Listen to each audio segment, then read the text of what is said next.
जब माता पार्वती ने महादेव को एक जलते हुए कोठे की तरफ पागलों की तरह भागते देखा तो उनकी रूह कांप गई। उन्होंने चीखकर कहा, प्रभु वहाँ मत जाइए, वो जगह पाप की नगरी है। लेकिन अगले ही पल महादेव दहाड़े, गौरी आज यह मत देखो कि वह कौन है, बस यह देखो कि उस आग में मेरा सबसे सच्चा भक्त जल रहा है। आखिर कौन थी वो बदनाम औरत जिसके लिए स्वयं महादेव की आंखों में आंसू आ गए। एक ऐसी कहानी जिसे सुनकर आपकी आत्मा कांप उठेगी। अवंतिका नगरी, जहाँ हर गली में मंदिरों की घंटियां गूंजती थी, जहाँ साधु संतों का आना जाना लगा रहता था, उसी पवित्र नगरी के एक कोने में था एक भव्य महल जिसे लोग पाप का अड्डा कहते थे। उस महल में रहती थी एक नर्तकी, एक तवायफ, जिसका नाम था महानंदा। उसकी सुंदरता के चर्चे दूर दूर तक थे। राजा महाराजा, धनवान व्यापारी, सेनापति सब उसकी एक झलक पाने के लिए बेताब रहते थे। लेकिन दुनिया उसकी चमक देखती थी, कोई उसके आंसू नहीं देखता था। हर रात जब उस कोठे पर महफिल सजती, घुंघरुओं की आवाज़ गूंजती, लोग उसके जिस्म पर मोहित हो जाते। लेकिन किसी को नहीं पता था कि उस औरत के दिल में सिर्फ एक ही नाम बसता था, महादेव। हाँ, जिसे दुनिया पापिन कहती थी, वो हर सुबह सबसे पहले शिवलिंग पर जल चढ़ाती थी। वह बिना पूजा किए पानी तक नहीं पीती थी, बिना ओम नमः शिवाय बोले घुंघरू नहीं बांधती थी। उसके कमरे में सोने चांदी से ज़्यादा महादेव की मूर्तियाँ थीं। लोग हंसते थे उस पर। अरे तवायफ और भक्ति, पाप करने वाली भी क्या भगवान को पा सकती है? लेकिन महानंदा को दुनिया की बातों से फर्क नहीं पड़ता था। वो कहती थी, मेरा शरीर दुनिया का हो सकता है, लेकिन मेरी आत्मा सिर्फ भोलेनाथ की है। एक रात महानंदा शिवजी के सामने बैठी रो रही थी। प्रभु, क्या मेरे जैसे पापी को कभी आप अपनाएंगे? क्या मेरे लिए भी आपके चरणों में जगह है?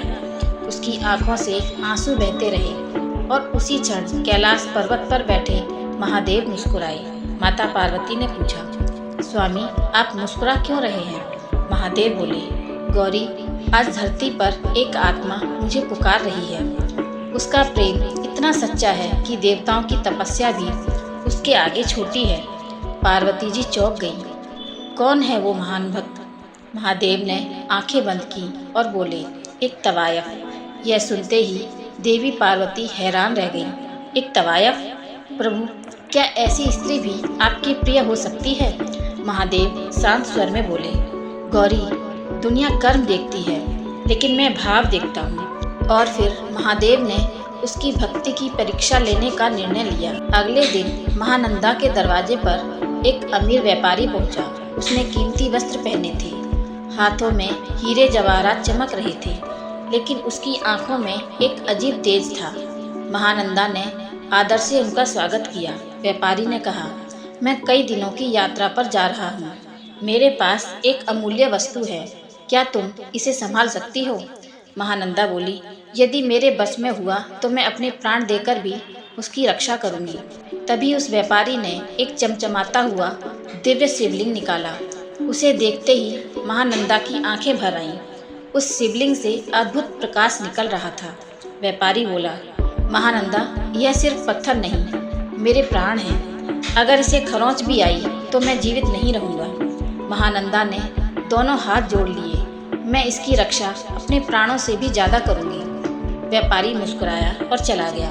लेकिन उसे क्या पता था कि यह कोई साधारण व्यापारी नहीं, स्वयं महाकाल थे। रात हुई, महल में नृत्य शुरू हुआ, घुंघरुओं की आवाज़ गूंज रही थी। तभी अचानक एक जोरदार धमाका हुआ। महल के एक हिस्से में आग लग चुकी थी। कुछ ही पलों में आग ने विकराल रूप ले लिया। लपटें आसमान छूने लगी और लोग चीखने लगे, भागो भागो सब जल जाएगा। हर तरफ अफरा तफरी मच गई। महानंदा भी बाहर आ गई, लेकिन तभी उसका चेहरा सफ़ेद पड़ गया। उसे याद आया वो शिवलिंग, वो तो अंदर ही रह गया। लोगों ने उसका हाथ पकड़ लिया। पागल हो गई हो क्या? अंदर गई तो जिंदा नहीं बचोगी। लेकिन महानंदा की आंखों में मौत का डर नहीं था, सिर्फ महादेव का प्रेम था। उसने कांपती आवाज़ में कहा, अगर महादेव अंदर हैं तो मैं बाहर कैसे रह सकती हूँ? और अगले ही पल वो धधकती आग के बीच कूद गई। चारों तरफ आग ही आग थी। उसकी त्वचा जलने लगी, सांसें टूटने लगी, लेकिन वो आगे बढ़ती रही। आखिरकार उसे वो शिवलिंग दिखाई दिया। वो दौड़ी और उसे अपने सीने से लगा लिया। अब आग उसकी देह को खा रही थी, लेकिन उसके चेहरे पर दर्द नहीं, भक्ति थी। वह रोते हुए बोली, महादेव, अगर मेरी आत्मा सच्ची है तो मुझे अपने चरणों में जगह दे दीजिए। और तभी पूरा आकाश कांप उठा। एक ऐसी गर्जना हुई कि धरती हिल गई। महानंदा! अचानक आग रुक गई, समय थम गया और अगले ही क्षण साक्षात महादेव वहां प्रकट हुए। जटाओं से गंगा बह रही थी, तीसरा नेत्र चमक रहा था। पूरा ब्रह्मांड कांप उठा। महानंदा ने कांपते हुए आंखें खोली और सामने स्वयं भोलेनाथ को देखकर रो पड़ी। महादेव ने अपनी बाहों में उसे उठा लिया। उनकी आंखों में आंसू थे। हाँ, कालों के काल महाकाल की आंखों में आंसू। तभी माता पार्वती भी वहां प्रकट हुई, लेकिन उन्हें देखकर उनकी रूह कांप गई। उन्होंने देखा कि महादेव एक तवायफ को अपनी गोद में लिए खड़े थे। पार्वती जी बोली, प्रभु, आप एक पाप की नगरी में हैं। तभी महादेव दहाड़े, गौरी, आज यह मत देखो कि वो कौन है, यह देखो कि उस आग में मेरा अस्तित्व जल रहा था। पूरा ब्रह्मांड शांत हो गया। महादेव ने महानंदा के सिर पर हाथ रखा और कहा, पुत्री, दुनिया ने तेरा पैसा देखा, लेकिन मैंने तेरी आत्मा देखी। आज से तू बदनाम नहीं, मेरी सबसे प्रिय भक्त है। इतना सुनते ही महानंदा फूट फूट कर रोने लगी। उस दिन महादेव ने संसार को एक ऐसा सत्य सिखाया जिसे लोग आज भी समझ नहीं पाए हैं। दोस्तों, भगवान जाति नहीं देखते, पैसा नहीं देखते, अतीत नहीं देखते, वो सिर्फ दिल देखते हैं, सच्ची भक्ति देखते हैं। कहते हैं आज भी महानंदेश्वर मंदिर में इस कथा का उल्लेख मिलता है। यह मंदिर आज भी गवाही देता है कि दुनिया ने जिसे ठुकरा दिया, अगर उसका प्रेम सच्चा हो तो महादेव उसे अपने हृदय में स्थान देते हैं। तो अगर महानंदा की भक्ति ने आपके दिल को छू लिया हो, अगर आपको भी लगता है कि महादेव सिर्फ भाव देखते हैं, तो पूरी श्रद्धा से कमेंट में लिखिए, हर हर महादेव। मिलते हैं अगली वीडियो में एक नए रहस्य और नई कहानी के साथ। हर हर महादेव।